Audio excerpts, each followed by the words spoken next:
Soc el Xavier Albertí, director escènic de l'Últim dia. Vaig conèixer la Lluïsa Cuniller l'any 94 i per tant ara fa 30 anys. L'altre dia que va venir a veure un espectacle que estàvem fent amb l'Alejandro a Madrid em va dir: Xavier, aquest proper espectacle serà el número 26 que farem junts.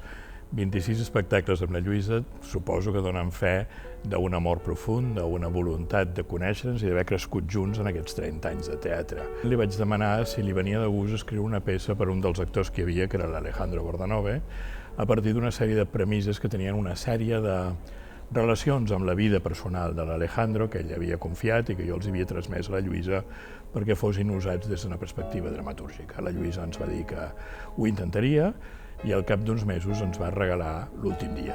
L'Últim dia s'acosta a aquesta generació que té etiquetes diverses i que jo crec que cap d'elles acaba de fer justícia a aquesta generació de gent jove que està una mica de res per sobre dels 20 anys, que ha heretat un món no especialment ben cuidat per les generacions que els han precedit.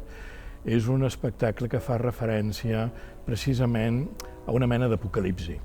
Apocalipsi, diuen els exegetes bíblics, que no és només la fi d'un temps, sinó també són els elements que han de propiciar un nou temps.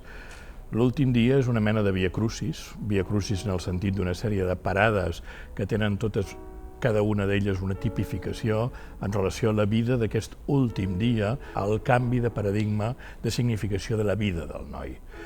Aquí l'espectador s'haurà de trobar amb una mena d'entrega de significació que no li resol mai l'escriptura de Lluïsa, sinó que li entrega a l'espectador perquè prengui decisions. L'espectacle es podrà llegir de maneres diverses segons les voluntats de ressonància que tingui per cada un dels espectadors la significació del text. L'Últim dia és una de les obres que la Lluïsa juga també amb un procés que ja va tipificar en alguna de les seves anteriors obres, com per exemple Mémoires de Louche, en el que hi ha de cop i volta un canvi del jo narrador. Jo m'he identificat davant del públic com una entitat, com una identitat, i a partir d'un moment en surto per entrar en una altra. Aquest joc dramatúrgic la fa profundament singular, la fa profundament brillant i la fa profundament hipersignificativa de cara a l'entrega que la Lluïsa fa de responsabilitats, de comprensió al propi espectador. Doncs l'Alejandro Bordanove no és un actor escollit, és un actor còmplice d'aquest projecte que va néixer conjuntament amb la Lluïsa quan estaven fent l'Emperadriu del Paral·lel a la Sala Gran del Teatre Nacional. Va ser llavors quan, a partir d'elements biogràfics de l'Alejandro, comunicats a la Lluïsa a través meu, per tant jo vaig fer una mena de filtre perquè no fos un espectacle que s'agafés com a referència als propis elements biogràfics de l'Alejandro, sinó que a partir d'una mecànica d'identificacions molt simples es pogués desenvolupar la poètica profunda de la Lluïsa. L'Alejandro genera una part dels elements que després la Lluïsa ha desplegat i, per tant, la interpretació de l'Alejandro tindrà sempre una mena d'ecosistema interior a partir del qual alimentar el recorregut i el viatge que li proposa la Lluïsa i un ecosistema exterior perquè a la Lluïsa li ha donat una autonomia.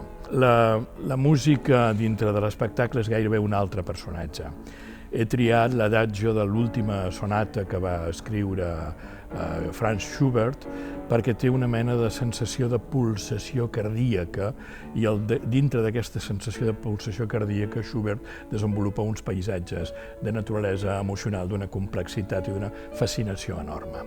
Com que l'obra també té aquesta sensació de pulsació, com he dit abans, l'obra és una mena de recorregut entre un dia a través d'anar descomptant les hores des que ha començat el dia fins que acaba just a la frontera de les 12 de la nit on el personatge que interpreta l'Alejandro ha de prendre una decisió vital, doncs tota aquesta pulsació té molt a veure amb l'estructura que Schubert escriu per aquest adagio de la seva darrera sonata. I, per tant, la interacció entre música i paraula li donarà un caràcter molt específic, un tipus de caràcter que ha tipificat els meus treballs com a director i músic en els últims temps i que, a més, en aquest cas, doncs jo mateix, les funcions que pugui, interpretaré el piano en directe, davant dels espectadors, al costat de l'Alejandro, trobant aquestes sinergies i aquests punts de conclusió, d'accentuació natural que hi haurà entre música i paraula i que faran de l'espectacle un llenguatge d'una singularitat bastant especial. L'espectador veurà un dels millors textos que ha escrit la Lluïsa en els darrers temps, i la Lluïsa és una escriptora prolífica. No crec que hi hagi molta gent que discuteixi que la Lluïsa és segurament el millor dramaturg que hi ha a l'estat espanyol en aquests moments viu. No hi ha cap premi important que no tingui la Lluïsa. És una escriptura, a més, plena de llibertats, perquè la Lluïsa, al no ha estat mai pendent del resultat de la taquilla del teatre, ha pogut tenir una escriptura d'una llibertat singularíssima. Per tant, hi ha un fenomen important. Lluïsa Coniller, la seva escriptura, una de les seves darreres obres. L'altre fenomen important és tot el recorregut ideològic d'una mirada sobre una generació molt determinada a què li hem entregat un món que segurament és un sostre excessivament baix per poder-hi sobreviure i per poder-hi desplegar els inputs d'una vida determinada. Per altre costat, hi trobarà una sintaxi escènica no especialment habitual, interacció entre música i paraula, amb una música d'una bellesa extraordinària, els italians dieu sconvolgente, preciosa, de Schubert, i al mateix temps un mecanisme d'interacció amb la paraula que sembla que la Lluïsa hagi escrit ja pensant amb la partitura de Schubert a dintre del seu cap. Tot plegat crec que farà d'això un espectacle amb prous atractius perquè valgui la pena venir-nos a acompanyar.